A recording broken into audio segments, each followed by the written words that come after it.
Hello, everybody, and welcome back to the Sanderlanche podcast. We are back from our break. I think it was 2 weeks that we were gone, but we're back and running right back into the Lost Metal. Today we read chapters 38 through 43 of the Lost Metal, wherein Steris makes her way into the big meeting that she wasn't allowed to be into. Turns out that Tensoon is there also. We have Marisai meeting some interesting folk at the secret hideout, including a conversation with the man himself, the survivor. We've got Wax trying to invade a house, and it goes, probably as well as we might expect from Wax doing something crazy. And we end with a bold plan by the people back in Elendel. Steris and co. at this point. So I'm Data, and with me today is Joe, Dak, and Jamie. So hang on to something, everybody. The Sanderlanche is about to begin.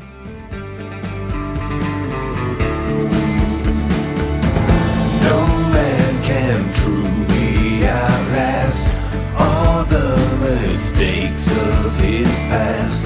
There's no haven here for me that's safe from my memories. But when your borrowed time is through,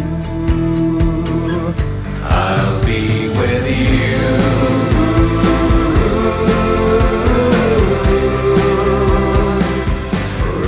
So yeah, I feel like these are a very eventful group of chapters, despite, being pretty much the same length as what we generally read. I just feel like there was a lot going on here. So what did you all think of these 6 chapters? It's been a while since I read them because we didn't record for a while. But let me kind of I did actually jot down some notes, which was interesting. I don't normally do that, but for whatever reason I chose to do that, which is good because I don't remember a lot of it. So Steris worms away in the meeting. Kind of expected that. It was an interesting way that she did it. I didn't know that Ready stuff about him being in there, and like I'd say at this point more than anything, I was kind of like, okay, these people have no idea what they're doing. At first, I was like, oh, these people are all in the take, but no, it's just they seem really stupid, except for the one person who is on the take. So it was kind of shocking. And then we get the big evacuate the city. So that was cool. The Moonlight based stuff, super awesome. Everything, every bit of it. We got a lot of fun bits and knowledge nuggets and things that I don't even know what they mean yet, like the dude with the crystal creating, like that was really cool. If we were going to come across that dude in another series later on, like this is kind of a fun tease because we've never seen anything like it. So really fun. They talk about Door, so I was like, oh my gosh, finally we're getting some Cell stuff in here. So that was really cool. We kind of get confirmation that Moonlight is from Cell with the soul stamps and all that good stuff. And there's just a lot of fun kind of secrets revealed here. And I'm excited to see kind of the joint like strike on the set people and then kind of what Wax's involvement's going to be. Probably the worst thing about these sets of chapters was the very end when Tensoon agrees to go get the bands. I'm like, oh god, that's such a stupid idea. Why would he agree to that? But I think it does set up nicely for some of our different theories. Maybe Steris will hold the bands. That'd be pretty sweet. So we've got that maybe to look forward to. But yeah, no, I was very disappointed in Tensoon at the end of these chapters. I think I literally read the end and I was like, dumb. And then I stopped. It's funny because I had an extremely similar reaction at that point. We're like, no, why would you do that? That's a terrible idea. But his history does not prove him to be a super intelligent being, Tensoon. But at the same time, I was kind of like, ugh, this is stupid. You still expect better from him. Right, exactly. Like I expect him not just do it. Like, these guys suck. You don't want to give them any. No. I guess we'll get there. But yeah, no, it's ridiculous. And I also like what you said about the soul stamp thing, because that was a moment. That was a big moment for me when I read it for the first time, because I honestly had convinced myself that she was from a different planet. Oh, and really? Then when that came out, I was like, oh, how did I not see that? Okay, yeah. Yeah, it's cool that we kind of caught that early. Yeah. Before you then. But of course, we don't have that other planet as reference to get confused by, I would assume. Maybe we do, maybe we don't. But I don't know. From being at the con, the only other planet I could think of that sounds right would be the big giant Ceres planet, that the name of which I don't know. The Stormlight Archive that. is on Roshar. Yeah, Roshar would be my guess if you were going to confuse it. Yeah, that was what it was, because a lot of the people there have what you would think of as kind of Asian features, which is how she's kind of described when we first meet her. And right. So that's what got me. Yeah, and I only know about those features based on the models I saw at the con. So I was like, oh, okay, maybe that's what it is. So yeah, I'm right there with you on Tensoon and his whole deal. I didn't think as much of that bit, but I agree. It's like, oh, that doesn't seem like. Yeah, Tensoon, we expect better of you from that. As for these chapters as a whole, once again, Steris, absolute boss, insisting like, no, Reddy, take my money so that this is all like above board. And Reddy has, man, remember when we first met this guy and he was an utter douchebag, and now he's like, I have everyone's back. I'm like, all right, you go, yep. Man, you're all right. So yeah, like it was cool to see them back. I did think it was weird that Tensoon was even in that meeting, because I'm like, I just feel like, again, this comes back to when Vendel was like, oh, I can't fight. I'm like, so why did we send you? And Tensoon was clearly here, so he could have, why don't you guys could have just swapped out the bones. And like, Vendel could have taken over being the scribe in the cop shop, because that seems like it's right up Vendel's alley. And Tensoon could have gone, it's like, all right, let's go and break some skulls. Maybe it's like the cop might have to, do some police violence at some point, and they're like, oh, got to be Tensoon then. Yeah, maybe. There wasn't really a lot of Wax in this chapter. There was no Wayne in this section, was something that actually surprised me. Like, Wax had one chapter where he didn't even speak, I think. It's just all him creeping around the dark. He doesn't talk to anyone. So that was kind of an interesting touch, because this one was really all about Steris and Marasai. And I will admit, I was expecting the Kelsier thing to get me more excited than it actually did. It was still cool, but it wasn't quite. Maybe it's just because I'm biased, but it didn't quite get me as excited as Marsh dropping out of the sky. So, but it was still cool to see that, and yeah, meeting all these people with the new powers, like the soul, seeing the soul stamps and this dude who can make the crystals stuff. Like, now that's really cool. I want to know more about that. So yeah, like Kelsier, like we've pegged Kelsier. He's got this whole cadre of staff from other planets, and he's just hired them to protect his. And I think that's a really cool touch. So cool. We picked that. I want to see what they do. Yeah, when we get there, I'm going to be able to provide a little bit of background for some stuff going on with the crystal guy, but obviously not spoiling anything. Yeah. So that'll be interesting. But there was some. We met how many people? I guess there's two people hanging out at the base or whatever, and then Kelsier. So we've met him before, though. It's fine. And he was just like basically a hologram. So was that what are they called? The Seons? That was a Seon. Yeah, thought so. Yep. I mean, we'll have a little bit to say about the Seon and its owner when we get there too, but I'll try not to front load everything here while we're talking about it. Yeah, sure. Yeah. When that happened, I was like, that can only be a Seon. That's like the exact way it's described that they communicate on Cell. So yeah. I mean, that was exciting when we read that, because I wasn't expecting that to pop up. I know Joe had already sort of posited the soul stamps and stuff, which we were pretty happy with, I think, as a group, that we liked where that was going. But I didn't expect, to have the door and the Seons and all that sort of stuff. And I was like, yeah, okay, we really did need to read all of that back then. Right. It's to be relevant now. It's good that we did read it, because I can't imagine reading this and not knowing that. Like, there was enough gibberish in there that I was like, I don't follow all of that. But there's enough in there that I did follow that you wouldn't necessarily follow if you'd only read the Mistborn books. So I appreciated having a little bit of knowledge, and at least you could go, okay, this is in planets that I don't know of yet. That's fine. And I think they did mention Roshar as one of the planets as well. So obviously there's going to tie in with a lot more wider Cosmere stuff, which is really cool. Yeah, lots lots to put in these chapters, really. I don't really have anything new from what the others have said about these chapters, but yeah, I also agree. Tensu, no, don't go get the bands.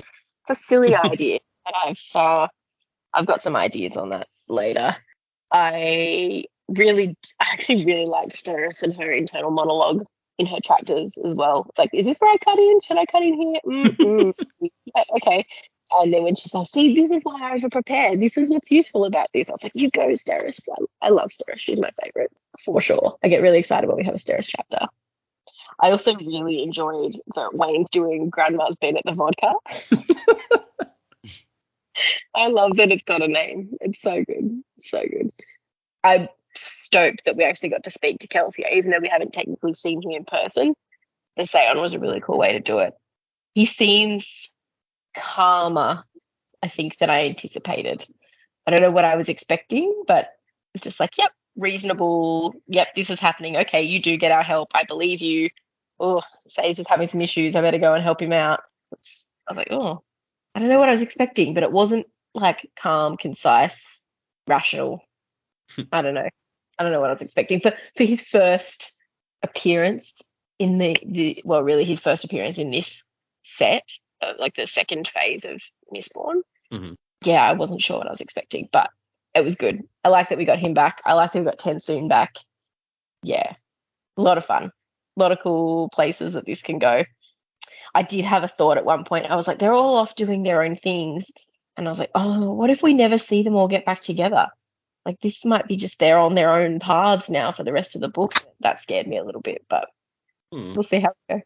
But good overall. Definitely enjoying this book. Lots of cool stuff coming together. It's really interesting to me that you said that about Kelsier. Like, I'm not sure what I was expecting, but it wasn't this, because I had that exact same reaction. And the more I think about it, the more I'm like, well, I mean, how he acts here is not really far off from how he always acted. I mean, he's maybe a little less flippant and like comedic here than he was sometimes, but we're also in a very serious situation. So correct. I mean, he was always like pretty intelligent and reasonable and like thought stuff. Sometimes he thought stuff through, but yeah, I don't know. I think somehow I expected that in the intervening 300 years he changed a bunch, and I don't think he really has, and it threw me off. Yeah, and I don't know if it's that where we've got. So he's died at the end of book one, and then we don't see him. It's all this. Oh, if Kelsey were here, this is what would happen, or you kind of think about the things that he did that were really, like, we talked about so many cinematic moments in Final Empire, and I think you think it's like go big or go home with Kelsier, and I don't know if I was expecting like a really spectacular here I am moment, like he just turned up at a fight or something. Like I don't know what I was expecting, what I wanted. There was nothing wrong with this scene, and it is good, and I can't wait to see him actually turn up. But I don't know. I was expecting like, yeah, he's the survivor. He's got his own religion. Like it's going to be a really big thing. I guess it kind of comes back to when you finally sit down and have a conversation with Death himself, and he's like, "Man, I'm tired. Like, I don't want to do this anymore." It's that same kind of feeling. Like, I'm not disappointed in the scene that we got with him, and I thought it was really well done. But I don't know what I was expecting, but I know that wasn't it. Mm-hmm.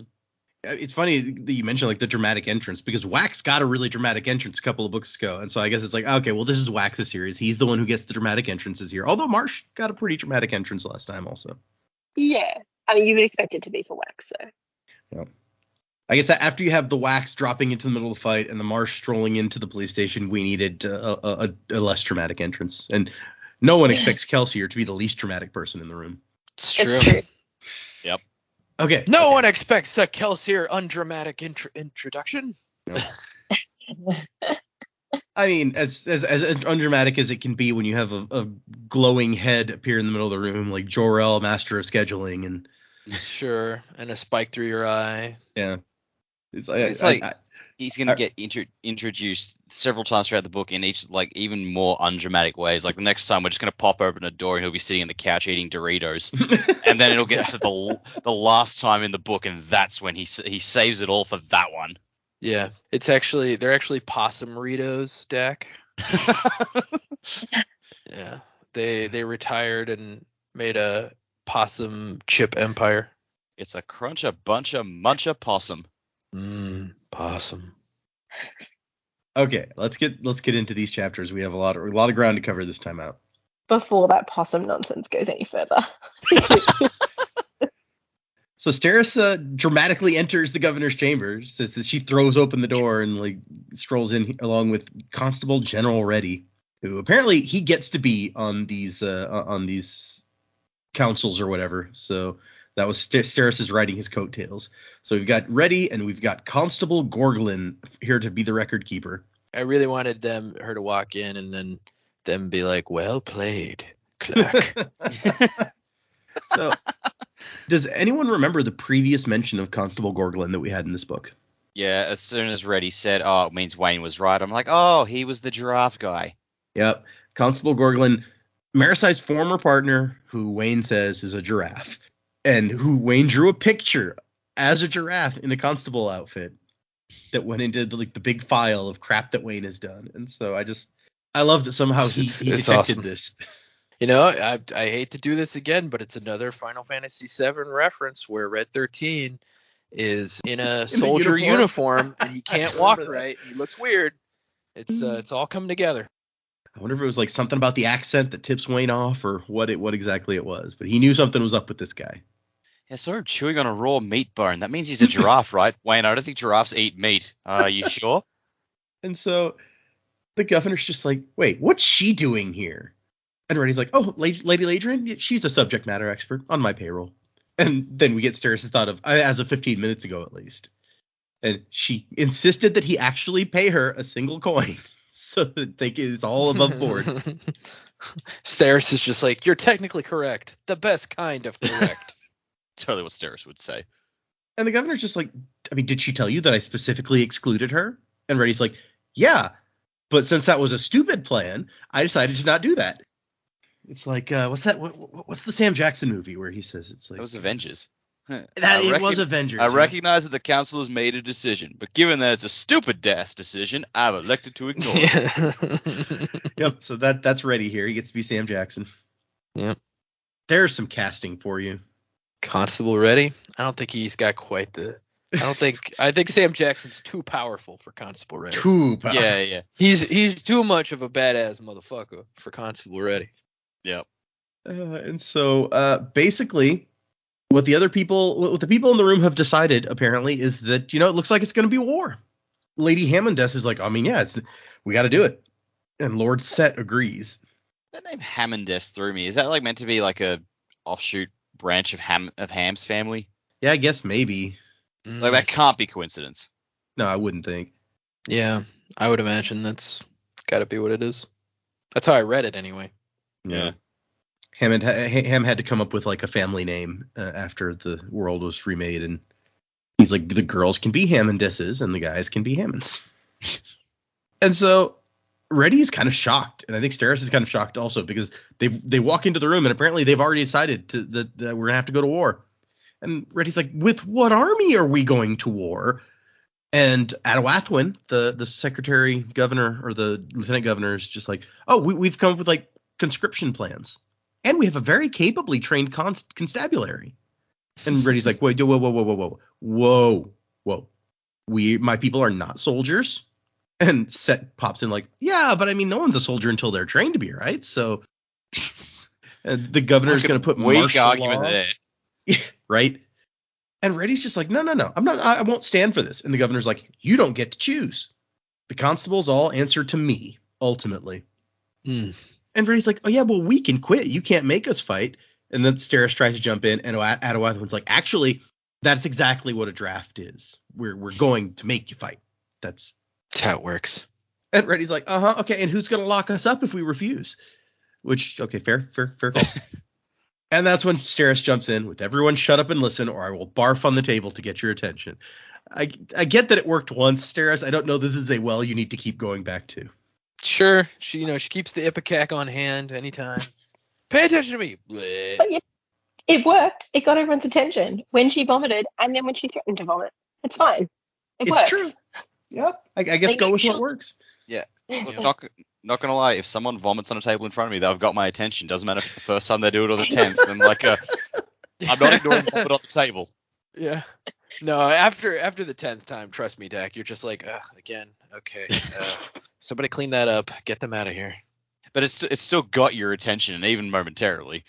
And That reminds me of the meme where it's like if they made the alarm clock noise, the noise when my dog vomits, I would get up so fast. Jesus. yeah, no, good call. Yep. Yep.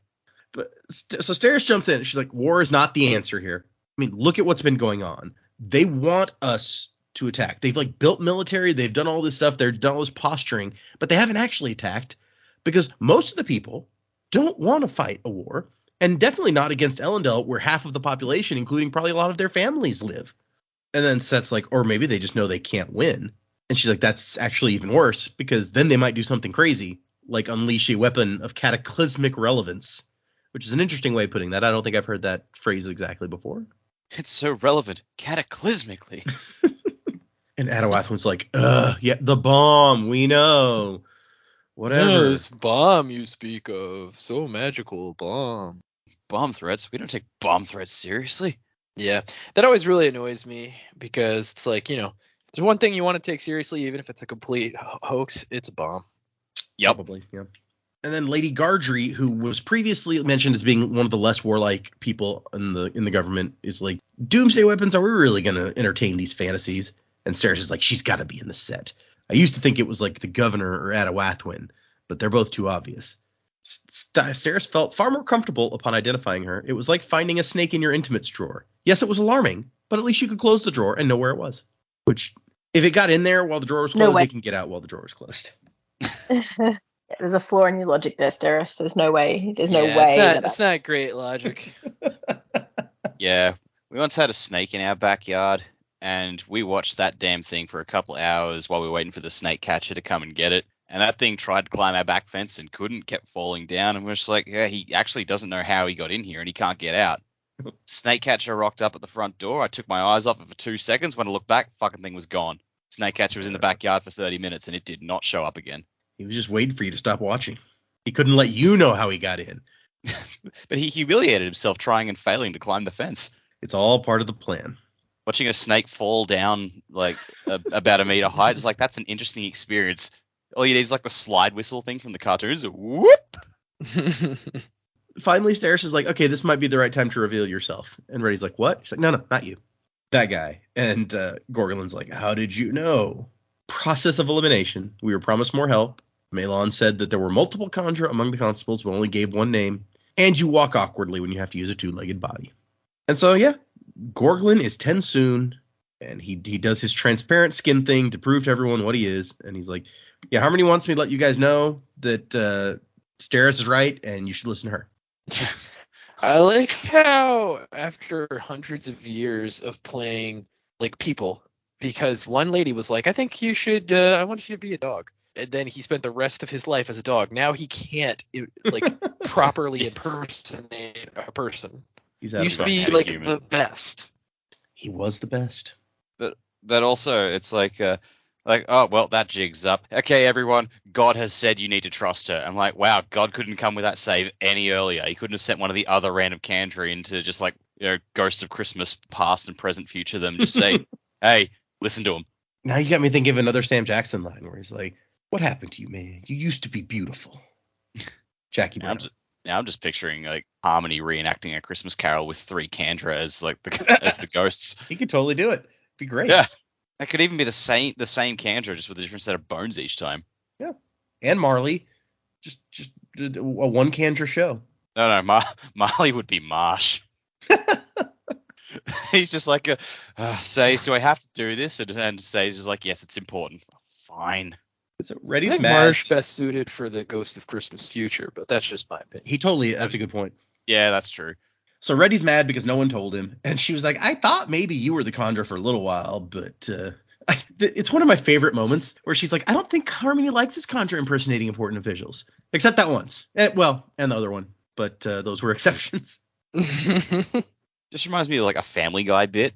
Like Peter's just like, everything I say is a lie, except that, and that, and that, and that. And then he just keeps going, of course. And so she says that The attendant to the constable general was the second most likely place in the city for one of the immortals. And Adawathuin goes, who's the first? And she says, you. But conjuring your place would take far more care not to be an utterly worthless piece of slime. Which, damn, Steris. Boo, roasted. Get her. I mean, she's probably got a bit more conviction behind it now that like the angel has just stood up and said, God trust this one. So she's like, yeah, fuck with me, you fuck with God, bitch. Yeah. She's got God in her corner now, so you guys throwing up the finger guns. Yeah. Eat it, bitch, I'm immortal. And Reddy's just like, I can't believe this. And she's like, no. I mean, it means that Wayne was right. And so, yeah, Tensoon's like, I'm Tensoon. And everyone's like, oh my gosh. I hate when people do that. Harmony's worried. You should be worried. We're working blind here. And so now everyone knows that God is kind of blinded, and that's a whole nother thing. And then a lady comes in with a folded up piece of paper, communication from Dawn Shot. And we just get the first paragraph at this point where bomb is confirmed real, already fabricated, city destroying capacity. It's time to evacuate the city. Yeah. And the lady's like trembling. Also, I hate Duty Pups. And that's the end. That's a very dramatic way to end the chapter. Chapter 39, Marasai in front of an unassuming townhome. And she's thinking, oh, what if the survivor's in there? Like, this is... I mean, I talked to Death. Is this really so different? Judging by her nerves, yes. Yes, it was. No respect for Death. I mean, they are brothers. The walls are lined with maps, and there is a woman sitting there with a small terrier in her lap. Moonlight, you have to read this. Travel to Biendal has been completely upset. That's 4 primary systems we can't visit without extreme danger if you count Roshar. She says the perpendicularities have never been good for mass transportation or commerce, no matter how hard those fools on Nalthis try. And that's when she notices that, hey, somebody's here. And I love the introduction. Marasai meet code names, which I was like, what kind of code name is code names? We find out a little bit later. My immediate thought was like, is your password also password? Right? And then she goes, hi, I'm code names are stupid. Long story. Which that just instantly makes me like we got to come up with a code name for you. She's like, no, code names are stupid. I don't want a code name. Like, okay, code names are stupid. That's your code name. You know, Kelsey was the one who decided that. Probably. That she was the one missing from the meeting that day. And they're like, all right, choose your own. We're going to choose one for you. She has a strange accent that Marasai can't place. And they haven't seen Kelsey in a week or two. So don't worry about him popping out.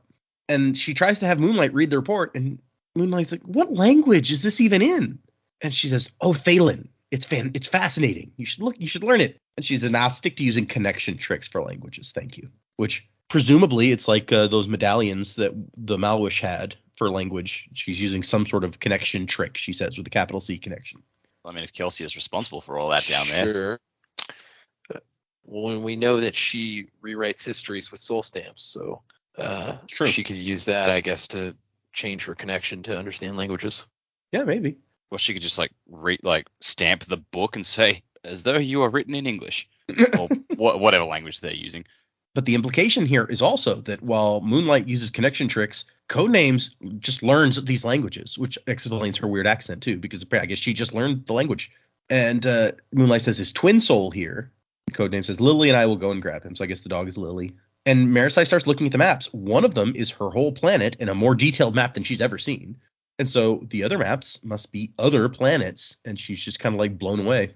There's always another secret, she thought, remembering her catechism as a child studying the life of the survivor. I like that that's become like a holy thing. There's always another secret. And Twin Soul is an old dude with like a suit. And he's like, oh, a guest. Welcome to our home. Let me get you something to drink. And Moonlight's like, we're going to hurry here. And deadlines are no excuse for rudeness. So he gets her some tea. And then he starts using, it says, there's a line of crystal embedded in his skin, running along the outside of the fingers, almost like a seam on a glove. A pinkish red, like rose quartz. And they turn into, like, the crystals, like, move up and turn into spectacles so that he can see better. They won't. She's like, how does he do that? And they're like, oh, sorry, we can't tell you that. Not without permission from Kelsier, basically. So some background here, because this is not something that anyone could know without this information at this point.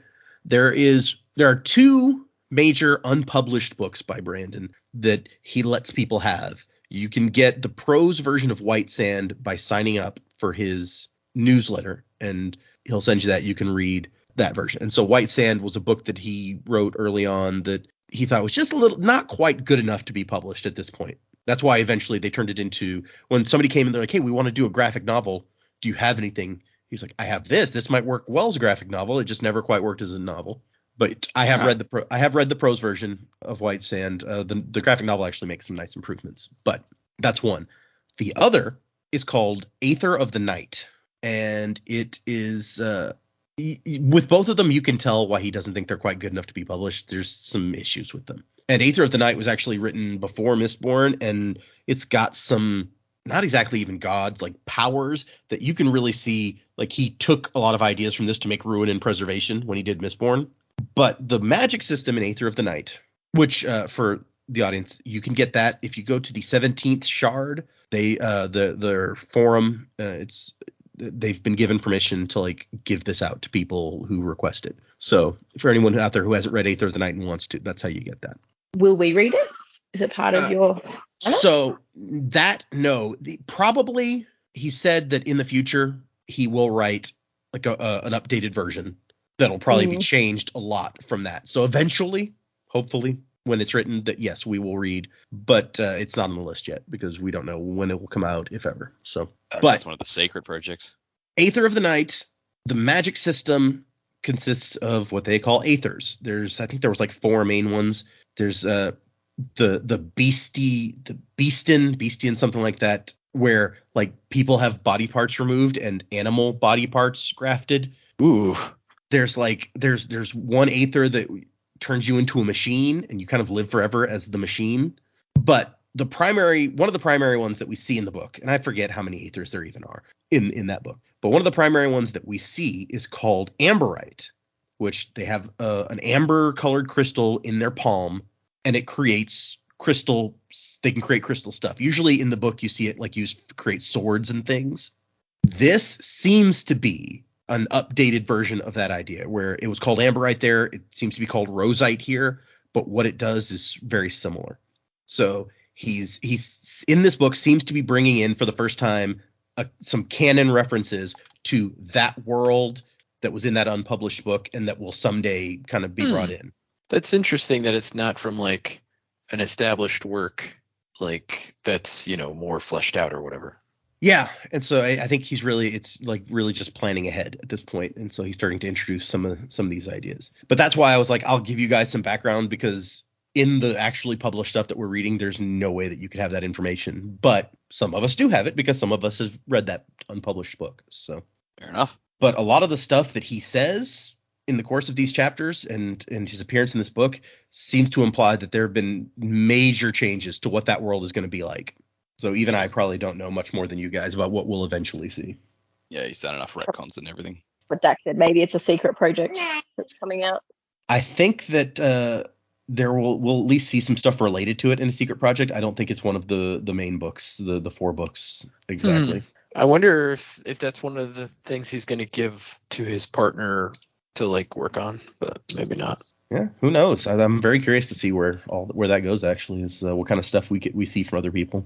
Like we already know that Isaac is writing like a Nikki Savage book, so it'll be real interesting to see what other people contribute. But anyway, so back to Twin Soul, which is a cool code name, and they have to fill him in. They're like, look, Autonomy. He also uses the crystal to make a fountain pen that he can then like dip in and write with, which is very convenient. Autonomy is moving way faster than we thought. Basically, we're already beyond the danger point. We're gonna have to move quick. And so we want you to help us find a likely entry point to the caverns where we think they're working and hiding. And Twin Soul says, yes. Siljana says he would be happy to aid in this. And then he says, Casey, would you fetch the appropriate binder? And Codename says, yeah, sure thing. So is that name familiar to anybody? It was familiar, but I have no idea where from. So what name was it? Casey, Kaise. That is apparently another name for Codenames. Oh, okay. Casey. So, wait a minute. I thought, yeah, that's where you just went, right? Yeah. Is that what you're thinking of? Sorry, all I heard was, is that what you're thinking of? Okay, my brain went, that sounds really familiar. Is that Casey, like as in Elantris. Yes, That that is name? where I just went. That's where you Only just just went? only just twigged to me right then. Yeah. Yeah, so Casey is the name of Keen, Dread Pirate Roberts or whatever from Elantris. He had a daughter named Yeah. Casey. Yeah, she was the Yeah. really smart alecky one. Yep. She was super smart alecky and sassy about like the princess thing. But Sure. she also, at the time of Elantris, knew like 7 or 8 languages already. Yeah, she was super Yeah. smart and knew That tons of was- languages. Wasn't Elantris like 600 years before this? Elantris was hundreds of years before this. Exactly how long, we don't know in terms of here, but if the timeline that I found online is correct, Elantris would have been 91111, and this happens 10. Elantris, if this is right, Elantris was about 1800 years Jesus. before this. Yeah, but we know they have access to door, and we know door makes you like live forever. So maybe she's using the door to live forever. Yes. I mean, she doesn't have the Elantrian glow, but Yeah, but I mean the way they're talking about how they harvested it, it sounds like anybody can use it. that's true. Yeah. She also mentions in these in like the next page, she's like, I wish my brother were here. He'd do this math easily. And if you remember, one of her brothers was the guy who was kind of autistic and had like super math stuff going on. Oh, so this is her. Wow. The only other thought of was time travel. We'd spoken about time travel a few weeks ago. Right. Yeah. Could be that too. That's true. We're all Ripping traveling off forward my, in time, right? And so, yeah, this seems to be her, which means, unless it's, a descendant with a very similar story, but it also explains the having a Seon thing, because the Seon seems to be hers. So It's true. And Moonlight explains while they're watching Twin Soul do his work that it's called an Aether, an ancient entity predating the creation of your world. Twin Soul can grow it, manipulate it, and hey, we'll tell you more if you join us. The first one's free. Sign up now for our subscription. Only 12 boxings a month. And so then Twin Soul comes up with 3 possibilities for an entrance to these caverns. One of them, way too central and heavily guarded. Another one, an office building. Let's see, the Doulois building. He says, I consider this the most likely option. Apparently, even the Survivor can't get into Independence Tower, which was the first one on the list. Not for lack of trying. Their security system can spot ghosts, and he hasn't figured out a way to circumvent that. Okay, that begs some questions. And finally, there's an old tire factory. He's like, wait, tires? Like where Tobal Copper used to work? And so it's an out-of-the-way location that seems to have a lot of stuff being shipped in, but nothing ever being shipped out. And they're like, there's supplies for the people underground. This is a great place for us to try to get in. And finally, at some point, Twin Soul's like, wait, how urgent is this exactly? And they're like, oh, yeah, so the set already has a bomb capable of wiping out Ellendale. Yeah, just as quickly as we can get there. It's nothing super important.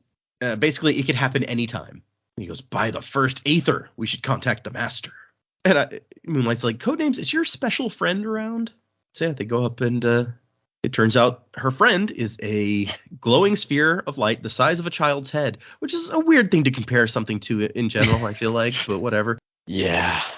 I Got thought an for sure the best friend was going to be Kelsia. At first, I was like, oh. And then I was like, wait, this is really cool. Even though they said they hadn't seen Kelsia, I was like, who would be the first character to lie? She's got him stored upstairs. Go visit your special friend. Oh, sure. When we need him, he's my friend. Yeah.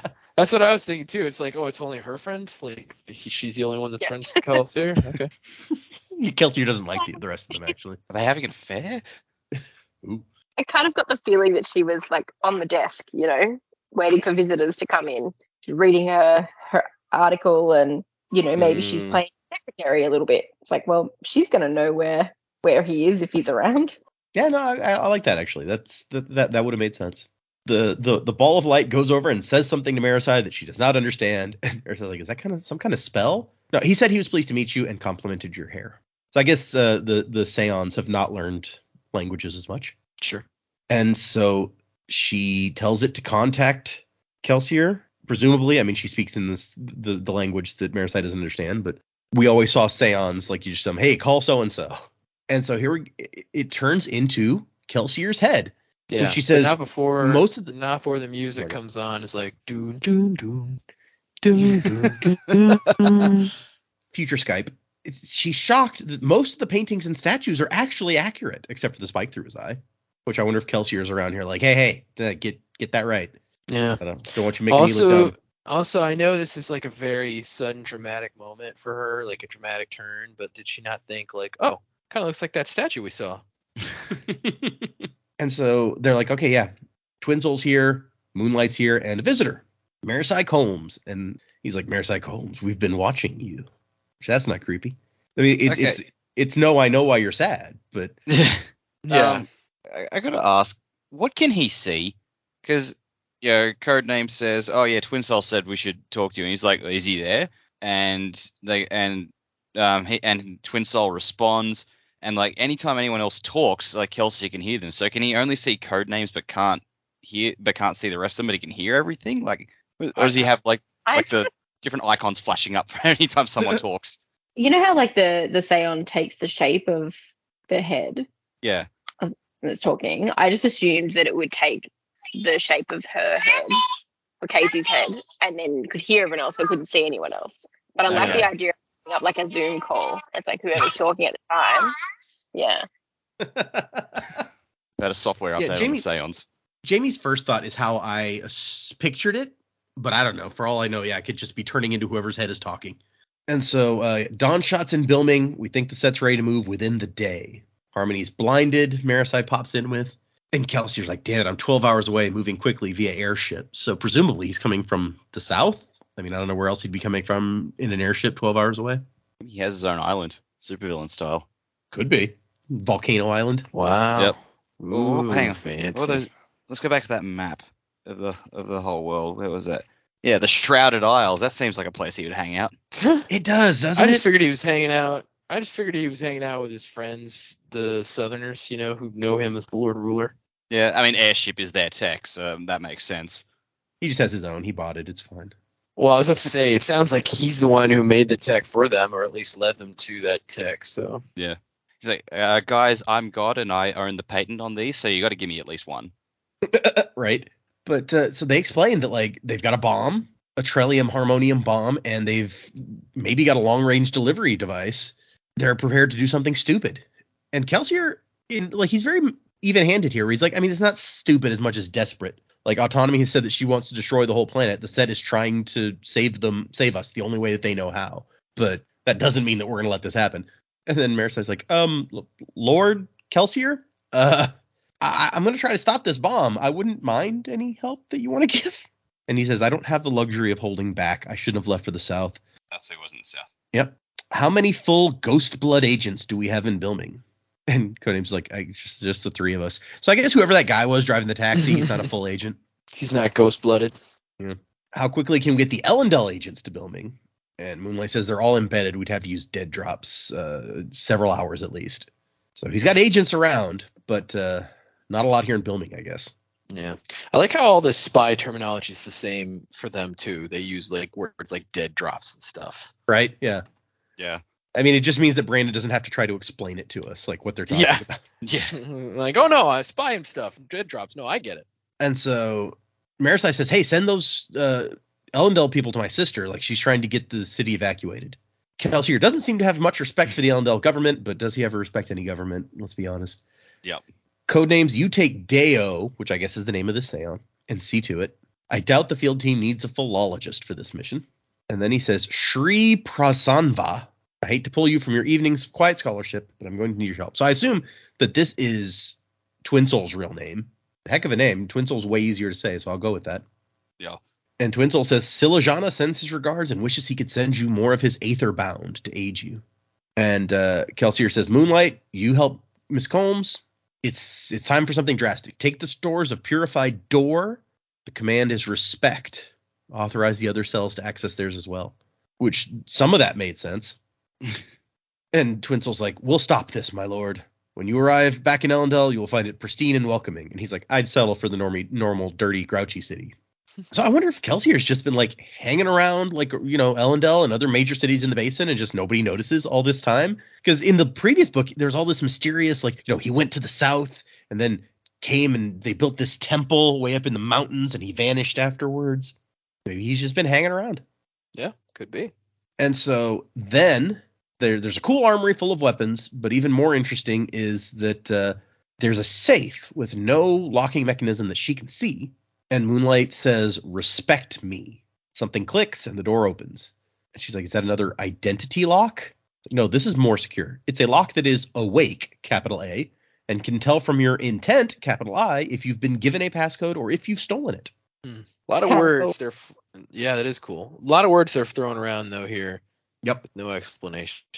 I want one of these locks. That sounds super cool. But yeah, it's Marisar's like, wait, awake? Like the lock is alive? Because that's weird. Sounds like the lock's a vampire where you got to give it permission and stuff. And so she says that these are jars of concentrated investiture, unkeyed from any identity, an energy source that can power things like your metallic arts. And Marisar's like, no, those are powered by gods. And Moonlight says, yeah. And this comes from a god's corpse. 2 of them, actually. Very difficult to recover. The things you could do with this. Well, that I could do with this. You could only use it as a hyper-efficient replacement for your metals. So basically, we know that the various magics, the power of magic is called investiture. This is pure investiture that you can use to power any magic. I mean, Marisai only has access to her one magic that she can use. So that's all she could use this for. But other people... So it's not investiture that you can shape into any type of magic that you want if you don't already have access to said magic. Yeah. It's investiture that you could just use to use your magic better. Yeah, so it's like a battery. Yeah. Here's my question, and maybe, this is way meta. We're not going to be able to get into this. But Soul Stamp Girl, if she writes herself a connection to Allomancy, can she become an Allomancer? Ooh. This is an excellent question. That's a cool idea, and yeah. Maybe that's what she means by the things I could do with this. Because literally she's saying I could have any invested magic that I know about that I could write a soul stamp for, I could have. But that's just me thinking that way. But maybe I don't know if I'm right about that or not. But it sounds very interesting. There's I feel like there was a enough link. If it was because I can't remember his name. Was it Shy? Shy was the name of the forger in Emperor Soul. Yeah. Yeah, so she could write the link, but it had to be close enough to the truth because you could go, yeah, cool, I've got Allomantic blood, but it'd have to be some kind of possibility in there for it to actually be a strong. Yeah, that makes sense, but at the same time, my thought goes to, well, if she's been world hopping, this person, does that give her a link to each world enough that she could write a history which says, I didn't actually start world hopping from this world, I started on this world. And I was born of this noble and yada, yada, yada. And even if the link's not very strong, she just says the less strong the link is, the quicker it'll wear off. But if she only needs to use Allomancy for 2 seconds, I mean, it wouldn't have to be super strong, I wouldn't guess. Yeah. Well, and could you shore up like a weak link with more juice and make it last longer? Right. Some pure door, throw some pure door on it. Be like, how do we make this really strong? Yeah, throw some door on it. For me, the more intriguing questions, just knowing that she's got soul stamps, we'll get to that in a bit, but that she can apparently use is that in the past, like magic on Cell is really closely tied to the location on Cell. Like the further away an Elantrian gets from their homeland, the less powerful their magic is. And it's the same for like soul stamping. Like in the soul stamp is like the shape of my pawn, the country that it originates in. And the further away you get, the less effective it is. So now, not only are we far away from the land of origin, we're on a different planet. I don't know how the soul stamps can work at all under those circumstances. Maybe the invested or maybe the non-invested door, since it originated on Cell, somehow can be a substitution. maybe. But if that's like the only way that she can use her powers, and this is a very rare occasion where he's like, we're going to bust out that stuff, it's this important, then does that mean she can't use those powers most of the time? Like it begs a bunch of questions here that I'm curious about. Yeah. But anyway, sorry, moving on. She packs up the jars and some supplies, some explosives into a backpack, and is like, all right, let's do this thing. And then we find out that she's like, oh yeah, we electrolysis, aluminum's actually pretty easy to make once you know how. And Marisa's like, wait, what? Oh yeah, we've been funding our operations for like 20 years now with like by making aluminum and selling it to you guys. Like probably half the aluminum in the basin came from us originally, which that's messed up kind of. And he's like, yeah, Dean, our chemist back in Ellendale, says that he's pretty sure you guys are going to figure it out soon anyway. So it's not that big a secret to give away. Yeah, chemist? This is Inception? She says that it'll be cheaper than tin. And Marisa's like, oh my, how much will the world change when aluminum is cheaper than tin? Yeah, I mean, it's an interesting point. And she's like, why do you want to recruit me? Why not like Wax? And Moonlight says, Wax is spoken for. Besides, Kelsier likes people like us who aren't the center of attention. Kelsier likes to be the center of attention. I was going to say, it's like Wax is a little brazen. Kelsier is a lot brazen. He doesn't want anyone competing, obviously. Yeah. Stop that. Only I may dance. Oh, Conan. And so Twin Soul comes back in a cool outfit with a sword strapped on and an ornate golden sheath. And Marisa's like, I don't know that we want to bring the old dude. Like, this is going to be dangerous, man. Are you sure? And he's like, I'm not going to slow you down. I've been tasked with aiding you by the survivor himself. And she's like, okay, fine. Where's the nearest train station? Let's get to this tire factory. Then we cut to Wax, who's going to the mayor's house. The Silver House, it's called, the mayor's mansion. Wayne is supposed to have a distraction going. And so he's waited long enough that he thinks Wayne's distraction will be in full swing.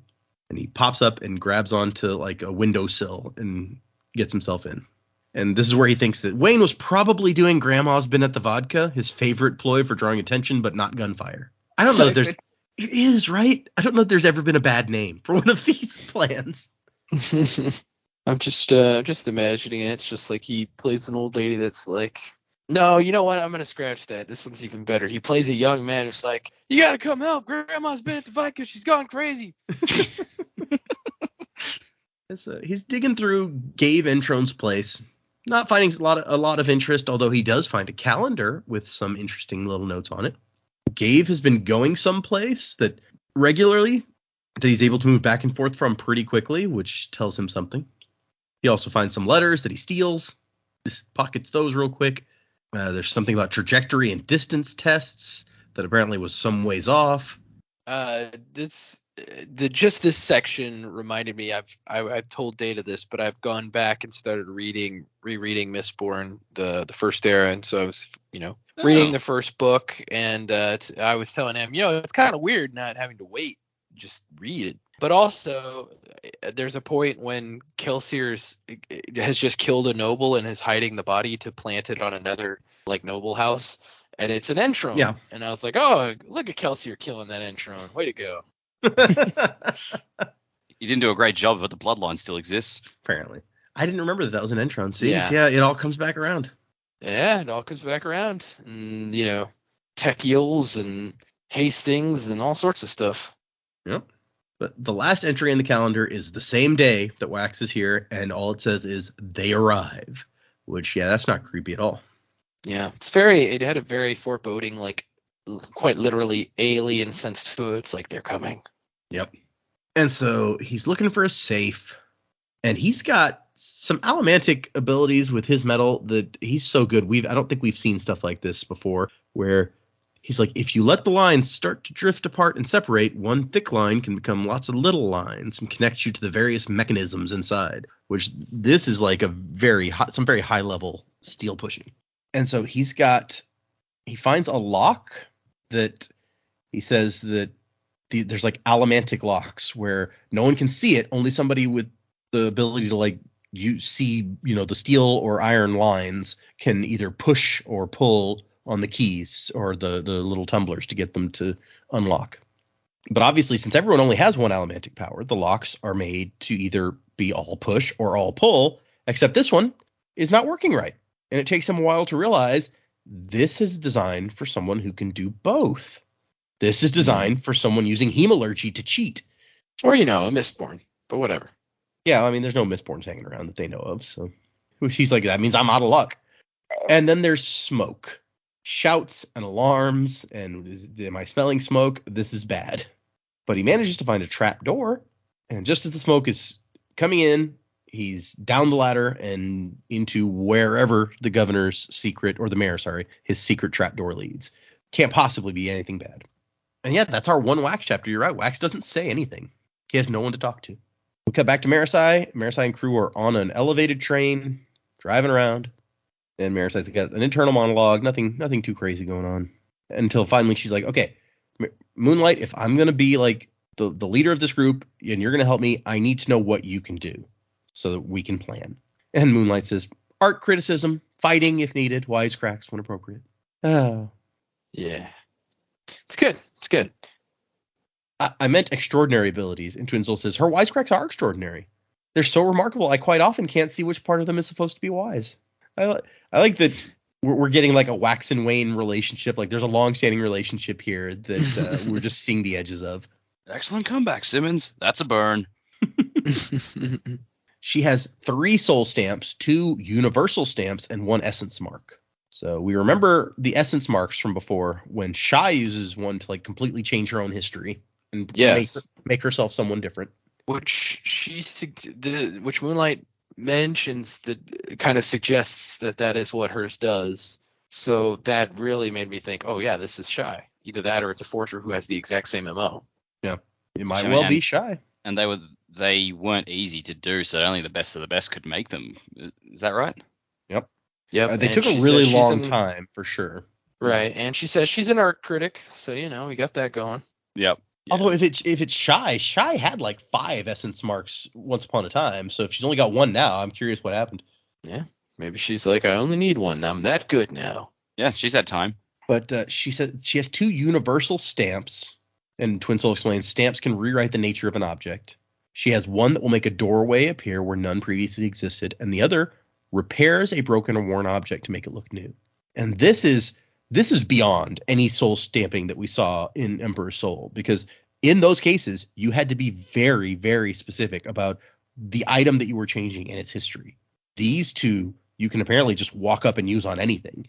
And I am shocked. I'm like, how does that work? Holy crap. She's that good. Yep.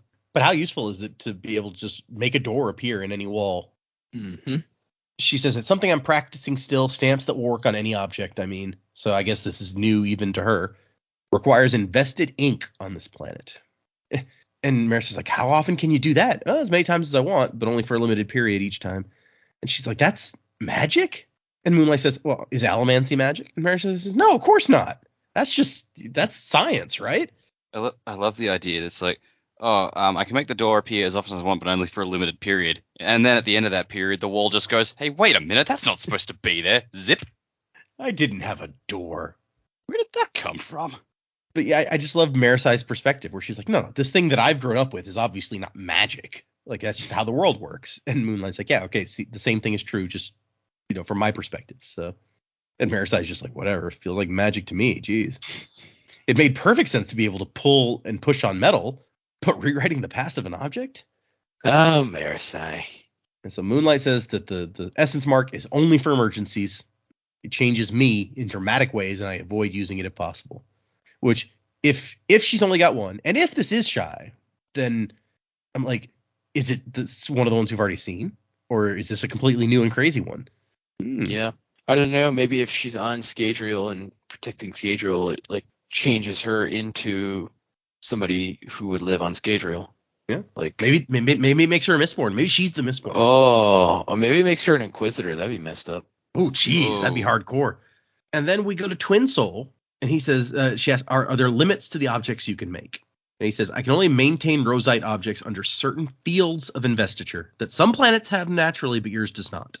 So outside of the safe house, they have to be touching me or they'll disintegrate. It also requires water drawn from my body to fuel the creations. Yeah, so, that's why I got this camel pack on the back of my back. Yeah, it's probably smart. Like his helmet is one of those hats with like the 2 beer coolers on either side with the straws going to his mouth. Yeah. And according to him, Silajana is one of the primal Aethers. They predate Adonalsium. and exist outside of his power. So if true, that would mean that none of the shards would necessarily have power over that magic. And apparently it's up for debate because Moonlight says they predate the shattering. That doesn't mean they predate Adonalsium. Maybe it was like another dragon out there, and he and Adonalsium were best buds. And so he says the primal Aethers grant some people a bud of their core, and shows his hand where embedded in his palm there is a stone. So like I said, much like the Amberite Aether from the original unpublished book, but this particular one seems to be rose-colored. The bud connects him to Silajana. He is eternal, and we his mortal agents in the Cosmere. And she says, well, I'm glad Silajana could spare you. And he's like, well, we can't return home, so there's little else for us to do now. And Moonlight says, hey, I'll go with you if you want to try to go home. He's like, the forces in my homeland are too strong, too deadly. Silajana says we must remain in exile. He would not risk another extermination, which there's all sorts of history there I want to know. Yeah, Time Lord, Daleks, exterminate. It's all going on. Extermination, that's a big word. Like, there's a lot there. Yep. This bit really feels like you know those moments in like a TV show where they're clearly setting up a certain character for a spin-off series? Yep. Yeah, this is that. It feels a lot like that, all right. That's not to say it's a bad thing, but I'm just like, that's what it feels like. Yep. This is Brandon taking off the gloves about like Cosmere crossover stuff. We saw somebody we knew from Elantris. We've seen somebody else from Cell, and now somebody from a book that doesn't even exist yet. Forces there, led by a robot named B.B. Rodriguez. And so, okay, yeah, they're discussing ways to get in. Like Moonlight's soul stamp could probably make a door in the wall, but then, you know, what's that going to do for us? We need to find the elevator, probably in the loading bay. And Twin Soul's like, you mean the loading bay that's currently full of enemy forces? It's like, okay, well, I mean, yeah, when you put it like that. And then a bunch of the trucks just roar away from the factory filled with dudes. And Maris is like, they're worried about Wax. They're getting resources together to deal with him.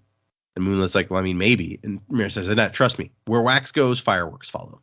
And Twin Soul's like, so their eyes may be diverted towards Dawnshot. I like that Kelsier and his organization, they all just call him Dawnshot. Well, they're into code names, apparently. Yep. And so more trucks are leaving with more people, and out there you can see a big plume of smoke rising from the mayor's mansion. Perhaps Dawnshot is being extra difficult? And Maris is like, I'll take it. Let's do it. Let's go. And we got one more chapter, and it is Steris, and they're reading Wax's letter, which basically it says what we found out before. There's extra stuff where he's like, look, I'm after them. I'm trying to stop them. They've got it's like a self-propelled artillery shell they want to be able to shoot the bomb at us with, but I don't know if it's going to work. Maybe something about restarting the ash mounts. I don't even know, but we found this weird picture. Oh, that poor scribe who had to take this down and has no context for any of this. Well, and then Adawathwin immediately orders her sequestered. Like, we don't want word getting out about this. And then Tensun's like, okay, well, we should believe Dawnshot. And Adawathwin's like, yeah, I guess so. I mean, I don't like Ladrian, but this news with the Conjure confirming it. And Steris is like, finally, people are listening. And the governor's like, okay, we got to move fast. And Lord Set goes, yeah, how quickly can we get out of the city? And we quickly realize all these politicians, they're just going to leave. They're going to abandon the city. Yep. They don't even want to tell the people, because then it'll be harder for them to get out because everyone will be rushing out. Yep. It took me a minute to realize what was happening, and then I was like, hang on a minute, you guys. Yep. Oh, so Same selfish. for me. Can I take that airship right now? Yes, I love that. It's like, yeah, how can I get that ride you promised me? Stop, guys. They did say they'd send for their families. Yeah. So they weren't just thinking of themselves. It's so disgusting and so believable from a group of politicians. Oh, yeah. And Steris hates this, but at the same time, she's like, I mean, I did send my children away also. So, I mean, you know. The difference is there that Steris sent her children away, but then they stayed to do something about it. They're like, Yep. okay, Yeah. get our children safe. We don't know what's happening, but off you go preemptively. And now they're trying to do something. Whereas everyone else is just like, oh, quick, let's go. Good luck, Ellendale. And then Adawathwin comes up with an idea. Why don't we put some coin shots up on the roofs, and then if something comes flying at us, they can push it away. Which sounds like a half-assed idea to me, but you work with what you got. Now, I don't know if it was Certainly ever not a good idea. I don't know if it was ever covered in Star Wars, but like if a flying spaceship is coming down towards the city, did they ever have a group of Jedi up on the roof just going, push it? Push it real good. I mean, you got Star Wars guys pulling Star Destroyers out of orbit in a video game. I remember that. I haven't played many of the video games. I haven't either. I've just seen Yeah. the stuff. Force Unleashed. You pull a Star Destroyer out of the air. It's no big thing. And so she's like, okay, I mean, maybe that wouldn't work normally, but what if we had someone with Lord Ruler powers? And it's like, it's an emergency. The entire city's in danger, so we should get the bands of mourning. And Asteris is like, no, we can't do that. The people of Elendil promised. It's the foundation of the whole treaty that we have with the South. And Admiral Dahl agrees with this. He's like, you can't do that. The deal was that you guys would not use the bands. And she thinks, well, technically, we wouldn't use them unless you attacked us. But let's not get into semantics here. This is not the time. And Adawathmon's like, Ambassador, you've got to see that, like, saving our city is an emergency. Like, we can use them to protect ourselves from the calamity. And the ambassador's like, nope, don't care how dire it is. If you use them, that will be an act of aggression against my people. Which is, this is why you shouldn't have let this guy into the meeting in the first place. I want to go back and, like, establish that. But yeah, too late now. And the governor's like, sweet airship ride. Yeah. The governor's like, agrees that he thinks that we should do this. And Ceres is like, I don't think they can even do what you're wanting them to do. And Ten soon jumps in and go, well, maybe. Shut up, dude. We think that there's things about the interactions between the powers that you don't know. It might be possible. Yeah, Ten soon, just shut up. Like, you're like, maybe they could maybe do something if you knew about, like, how the powers work together, but nobody does. So shut up. He has to know, is like, yeah, you use these things. Yeah, you might stop the war with Bilming, but you're going to start a war with the Malwish. So yeah, this like, is not good. This doesn't get you out of a war. It just gets you to trade one. And the governor says, what would Harmony say? If it comes down to either we survive or we betray the Malwish, what would he want us to do? And Ten soon goes, I'll get the bands. Dumb. Yep. So, that's the end of our section. A lot of stuff happened. And when we go into the next section, we're going to finish up. We're going to get the final part of the broadsheet, which is mostly just the whole story of Nikki Savage and what's going on with her. But that'll be an interesting for next time. In the meantime, we're a little more than halfway through the book, 58%. Let's do some predicaments. What do you guys think is going to happen? Oh, man. Well, let's see. I think hopefully Steris will be the one to use the bands. That'd be pretty sweet. She grabs this bomb midair, just kind of like frisbees it right back to Bilming, and it hits Bilming instead. And then, she destroys the evil city and all the innocent people within. Maybe that part's not so great, but, the evil city's gone. No, I don't think that's going to happen. But I think Steris using the bands would be pretty sweet. And then with Wax, I don't know. I don't really know where he goes from here. I'm very more interested in the Marasi and Kurt strike that they're doing on the tire factory. I'm more interested to see where that's going to go for sure. I would think that they'll be able to get in pretty easily with their powers. Be kind of badass just to like have these three completely own everybody in the tire factory, since they're so they got all these cool different powers. But yeah, I don't know. Other than that, I feel like we're getting close to the end of this book, but I really don't have a good idea of how it's going to end.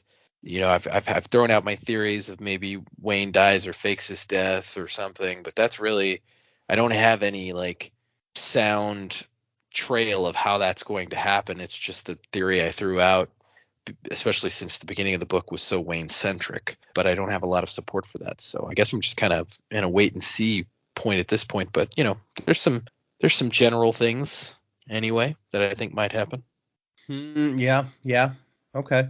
I mean, yeah, we talked about the Wayne stuff previously, and so who knows? We didn't get any more Wayne here, so who knows about that stuff. But you got you're right that there's some interesting possibilities for what's going on, and we're, like I said, we're just over halfway, so there's still a lot of ground, a lot of possibilities that we may not even know yet. So yeah, I'm not really sure either. I get the feeling like Wax might be going down into Entron's little hemalurgy spot, but that seems, compared to how the rest of this book has been going, just throwing out random shit at us from left, right, and center, that might be a bit vanilla for what he actually finds out down there. So I don't know.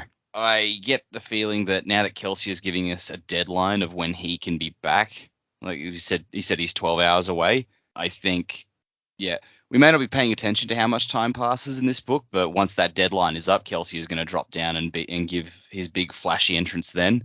And I think he might go public for the first time ever in the new Ellendale location, but but I think that might be that'll probably be the climax of the book. So I think that's our deadline for the climax. 12 hours. Kelsier rocks up. That'll be when we meet Autonomy personally, and all this shit goes to hell. If it isn't, or is already in the process of going to hell, and Kelsier adds another layer to that. But yeah, I agree. I'm not entirely certain where to go. This is a bit wait and see at the moment. Yeah, no idea, honestly. It's an interesting idea that Kelsier just like goes public in the new world for the first time. Like half the people worship him as God. Like what would that look like? I mean, does Loki and Thor Ragnarok? Your savior is here. I was like, would people be like, screw the governor, Kelsier, you should be our new like king or something? I mean, oh no, he'll be gone before people have a chance to ask for that. He'll drop down in the thick of the action and then bounce as soon as the action is over. So that the majority of the people can't see him. It'll be like, it basically would be like Thor dropping out of the sky and then leaving as soon as the battle's over, and like the Earthlings are just like, the fuck just happened. Might gain him some more followers because you've got all these people going on about survivorism and all that sort of stuff, and then it's like, whoa, holy shit, like he really is there. He really did survive.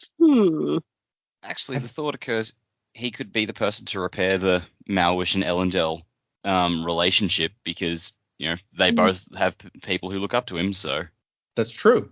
I mean, the Malwish revere him, and some of the people in the basin worship him. So yeah, it's if he would pass the word that you guys should be friends, that might go a long way. He just drops down, takes the Fans of Morning. It's like, I'm taking my stuff back. See ya. And no one can really argue with that. He's like, also be nice to each other. See ya. Yeah.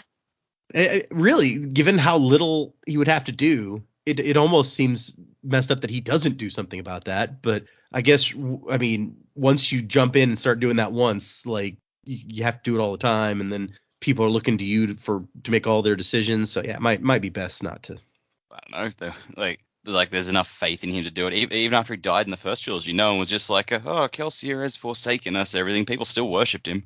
It's true. So yeah, public appearance of Kelsier for the first time in 300 years. That would be interesting, and I would want to see like the long-term ramifications of that. Like, where does that go? Even if, like you say, he's just there for a minute and then leaves again. Like, that brings all sorts of stuff up, because people probably are out there being like, the survivor was either not real or not that big a deal or whatever. It's just whole religion is bullshit. That could change a lot of how things work. So I was actually thinking about that time frame as well before Dak said it. So yeah, we're in the final 12 to 15 hours, I reckon, of whatever's going to happen. It's hard because there's so much going on right now. I kind of agree with the others that there's not really a lot. I picked up the Casey thing, so I was going to talk about that, but we've already spoken about that, so that's okay. I did have some thoughts on what was it? I just thought about it a second ago, and now it is out of my head. Oh, using the bands. So you guys had talked about Ceres using the bands, and I was kind of going the other way, that they might prepare to use the bands, but I actually don't reckon that they will, because I think Wax has now got all these cool powers. So you talk about using the bands because you need someone with super ability. If he was using that and Duralumin or something, he could possibly be able to achieve something similar. But also then at the safe, when he was trying to get in and he's honing these abilities so well, and he could detect that it needed to be pushed, I thought that was going to be the moment that he might just try it, just see what happened. I don't think there's anything that gave it away or anything else that kind of gave credibility to what he was doing. Like, I think he's been crafting or honing his craft in looking at the blue lines for a while. I don't think that's something he's been doing since he's had his accident in the little explosion with his chemistry experiment. But I was like, he's going to have to be the one to get in there. We're going to have someone get in there. I mean, I know that kind of gives away that possibly Entrone's been having spikes and has the ability to do both. But I think I honestly think Wax is going to end up in there. There's going to be some kind of evidence or something that helps them go forward. I don't know. We still got to solve the crime. We kind of know, okay, the set's behind it. His sister's involved. We know Autonomy I'm not sure what the surprise bit is going to be in there, something that makes us go, oh, I didn't see that coming, or what yet, because we kind of already have an idea of what's going on, but it's obviously not the full picture. But yeah, I'm sticking to my guns. Wax is our Mistborn, and I don't know, maybe Kelsier will teach him how to do his stuff. Who knows? Maybe the two of them together will save the day. Ooh, yeah, Kelsier comes in and like acts as a mentor. That would be interesting. I like what you said about like Steris and maybe they won't end up doing that. Because I think we didn't touch on the fact that we think that their rocket isn't working. They haven't been able to get the rocket to work, which the entire plan of we want to use the bands is a rocket's going to come flying at the city and we want to push it away. If a rocket never shows up, then they've got no excuse to use the bands unless it's a ploy to get the bands. Yeah, but I'm just like, are we going to end up starting a war with the Malwish by pulling the bands out to not actually need them? Because that'd be messed up. Yeah. Yeah, that's it. Even if you never actually need to use them, they've already made it very clear in the beginning and very clear in this meeting that this is an act of aggression and we will treat it as such. So you've just waged war on us now. So, maybe the larger scale war is sort of not as much of a threat as the civil war. Also, the bands were Adawathwin's idea, and I wonder if Steris is it possible Steris was wrong and that Adawathwin really is the set person and maybe she's trying to get a hold of the bands. This aggression will not stand, man. It's like no one from the set would be such a like piece of slime. Maybe that's how they really trick you. Crisscross. 5 steps ahead. Which Edwarn was pretty big piece of slime. Yeah, but not like publicly. He was pretending to be dead, so yeah, publicly he was a corpse. Okay, good. Ooh, public corpse, good band. We have one email that I want to do this, and then we have some new patrons and a couple new reviews. So I guess let's get into that before we get too late. We have the email is from Ferran, which it says in the signature, Spanish names, so you'll have to roll the R, Data. Ferran. Yeah, we know all about rolling R's. I'm a terrible disappointment to my mother in the fact that I never got a Spanish as well as I should have. Well, she didn't teach it, so what were we supposed to do? I mean, except for the swear words, she used those all the time. I'm we know those. Very fluent in swearing in Spanish. Yeah, we could swear with the best of them. So Ferran says, I just wanted to send you guys a quick thank you for the many hours of entertainment. I discovered your podcast towards the end of November and have since heard and read along with you for every podcast except Elantris, which I'd already read by the time I discovered you guys. Going to the gym 6 times a week by yourself can be incredibly boring, so I'm very grateful that I discovered you guys and a bit bummed out now that I've caught up and won't have a new episode to listen to every day. But I'll make sure to tune in every week to listen to your crackpot theories. I'm definitely not waiting to finish The Lost Metal, though. Steris is undoubtedly the best character. Ferran. I do love Steris, and she's continuing to be awesome in these chapters. Thank you for the email. We still have a couple that are about future things, like one that's like, don't read this until you get to chapter 55. So, Jesus, okay. We'll other people, basically, I'm saying other people who've sent emails understand that if there's future or spoilery stuff, I might be waiting a while to get to them. That's why you haven't heard it yet. Reviews. We have 2. They're both from Canada. The first one is from Cheese It Fool, and it says, best way to digest a delicious Brandon Sanderwich. These guys. Sanderwich. Yep. Okay. These guys are incredible. Or no, actually, the Sanderwich. I actually read that wrong. It says Sanderdwich. I assume Sanderwich is what they were going for, unless they want nerd in the middle. Maybe that's I don't know. Nerdwich. Yeah, I think it works. I think it works both ways. I've heard it both ways. These guys are incredible. I've been listening since the second Mistborn book and hold a shard of Adonalsium on their Discord server. I look forward to every Monday morning so I can tune in to the Sanderlanche. I was very excited when they decided to dive into Sanderson's new book, The Lost Metal. I can't wait to hear them read the Cosmere connections in that novel without the flavoring of pre-knowledge. Wasing to having of the excitement. Nice. Except for that last bit. Nice.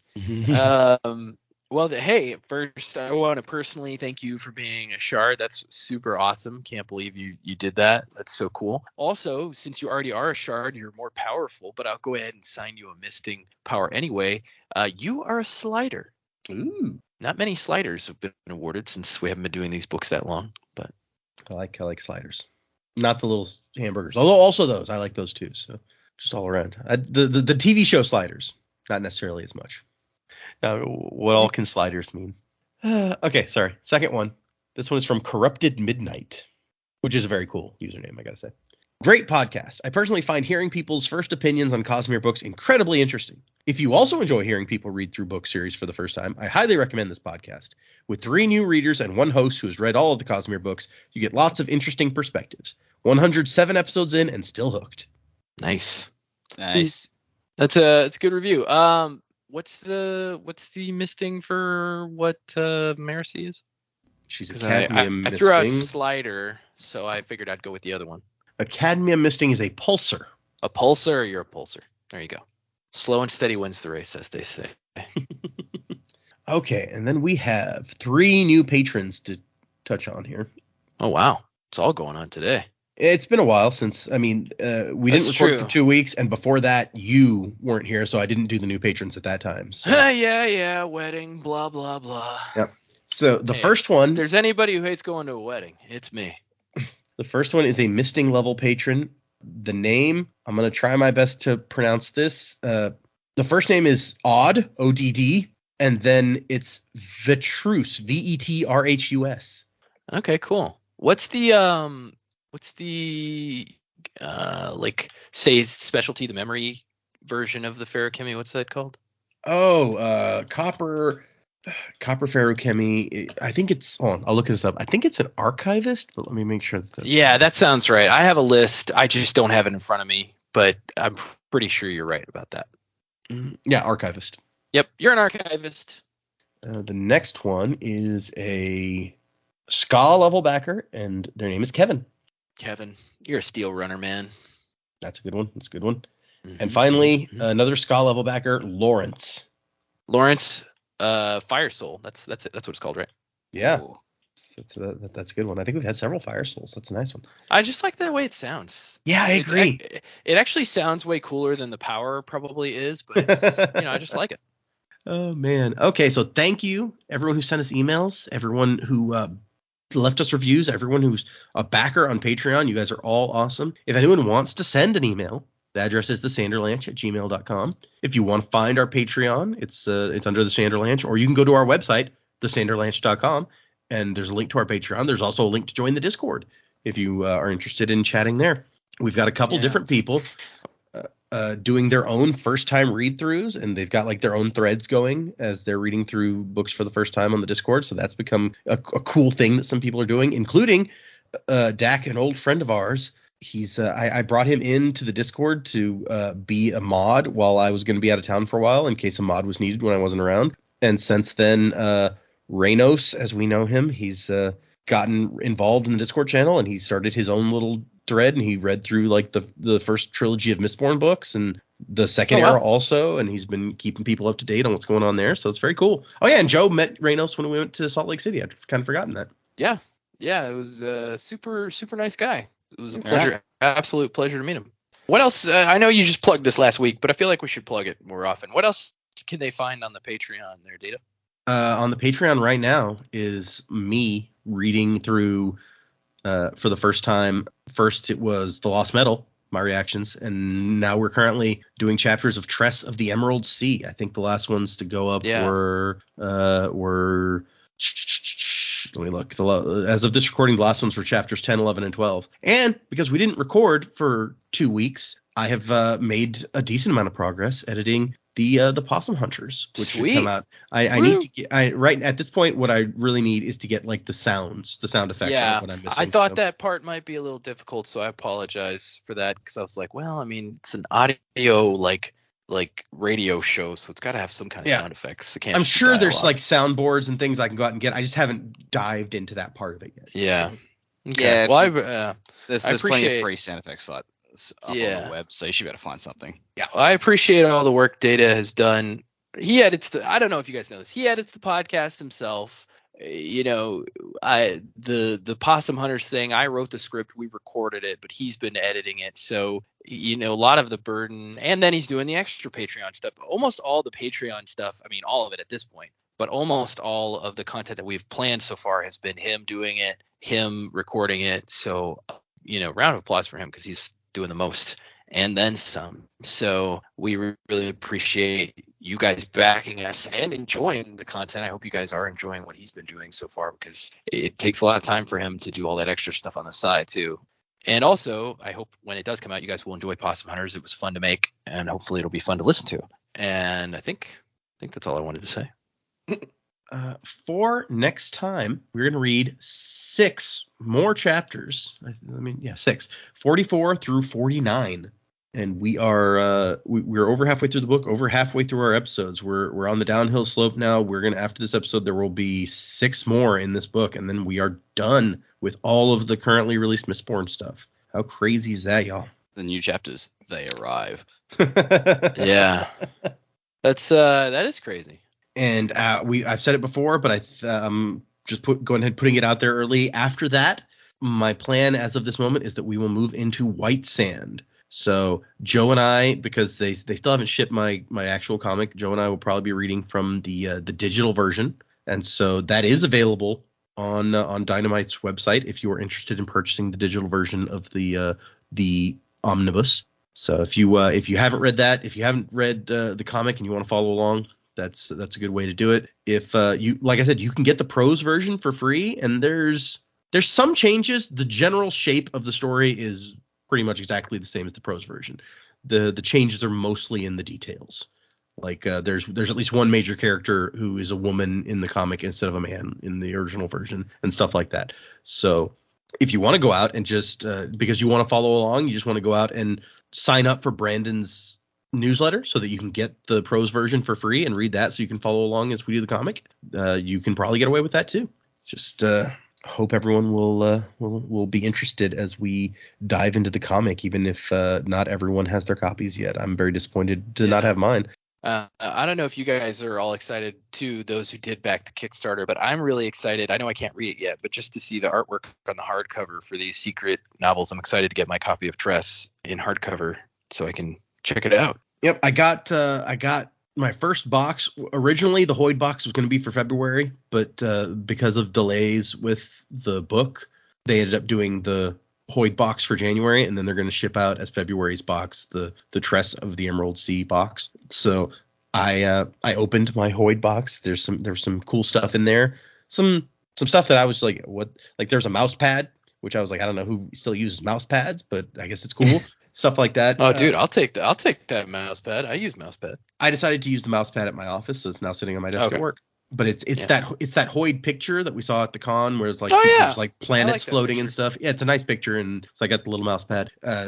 I recorded myself opening it and was going to put that up as some patron content. Also, it was like, a box opening, me trying to film with one hand with my phone while opening the box with the other hand. It went not as well as it might have, but you should have asked me to come over. I would have. I probably should have. But basically, I now need to. It's so dumb. I need to edit like 2 seconds out of this video, and then I can post it. But I can't find a decent free video editing software to edit those 2 seconds out.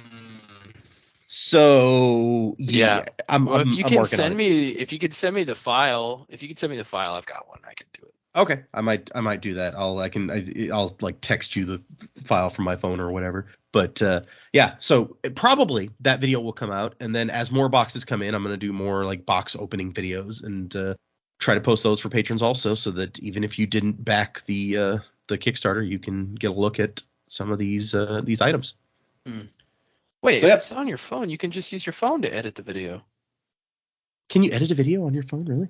Yeah, I think most phones come with like some basic video editing software now. You have iPhone, right? Yeah. Yeah, dude, just click on the video, click edit. Okay. Well, then I will try that. I've never tried to do that before. Okay. So that is everything for today. Remember, 6 more chapters for next time. Music by Miracle of Sound.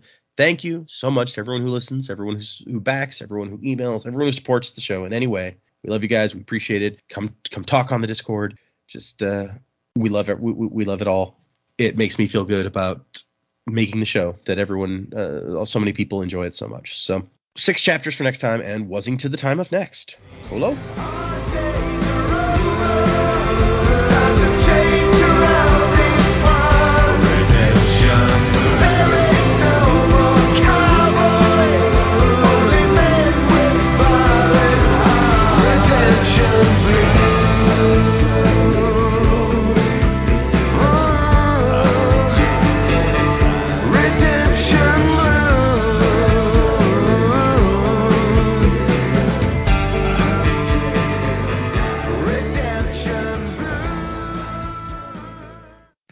Land of France. I went to Paris. I got sick in the water. Really? That sucks. Yeah. No one else I know did. It was just me. Remember, we were on the subway.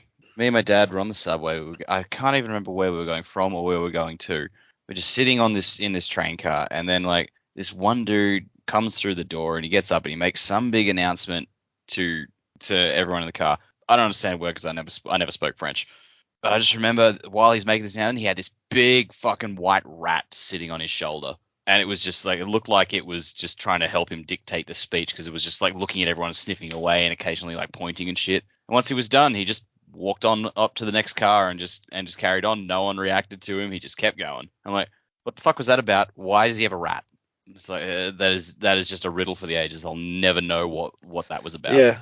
But I'll always remember that dude and the rat. Right. If Data cuts this in at some point in the episode, and somebody knows what the deal is with the guy on the French tube with the rats, let us know.